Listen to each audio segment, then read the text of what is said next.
Hi hello welcome to the SK YouTube channel. ఈరోజు ఈ వీడియోలో మనం ఆధార్ కార్డ్ ఎలా డౌన్లోడ్ చేసుకోవాలో తెలుసుకుందాము. దానికోసం ముందుగా గూగుల్ ఓపెన్ చేసి అందులో UIDAI అని టైప్ చేయాలి. టైప్ చేశాక ఇంటర్ఫేస్ ఈ విధంగానైతే వస్తుంది.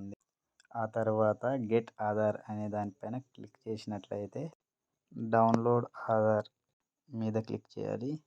తర్వాత డౌన్లోడ్ ఆధార్ మళ్ళీ మనం ఇక్కడ 3 రకాలుగా మన ఆధార్ కార్డ్ని డౌన్లోడ్ అయితే చేసుకోవచ్చు. నేను ఇప్పుడు ఆధార్ నెంబర్తోని డౌన్లోడ్ చేసి అయితే చూపిస్తాను మీకు. ముందుగా ఆధార్ నెంబర్ ఎంటర్ చేయాలి. తర్వాత ఎంటర్ క్యాప్చా మీద క్యాప్చా కోడ్ కనిపిస్తున్నటువంటి క్యాప్చా కోడ్ ఎంటర్ చేసి సెండ్ OTP అని ఎంటర్ చేసినట్లయితే మనం ఆధార్ కార్డ్కి లింక్ ఉన్నటువంటి ఒక OTP అయితే వస్తుంది. OTP ఎంటర్ చేశాక డౌన్లోడ్ అవుతుంది. తర్వాత ఫైల్ మేనేజర్లోకి వెళ్ళి డాక్యుమెంట్స్ మీద టైప్ చేసినట్లయితే ఈ ఆధార్ అని చూపిస్తుంది. ఓపెన్ చేసేటప్పుడు మీకైతే పాస్వర్డ్ అడుగుతుంది. పాస్వర్డ్ వచ్చేసి మన ఆధార్ కార్డులో ఉన్నటువంటి పేరులోని మొదటి 4 అక్షరాలకు మన పుట్టిన సంవత్సరం కలపాలి.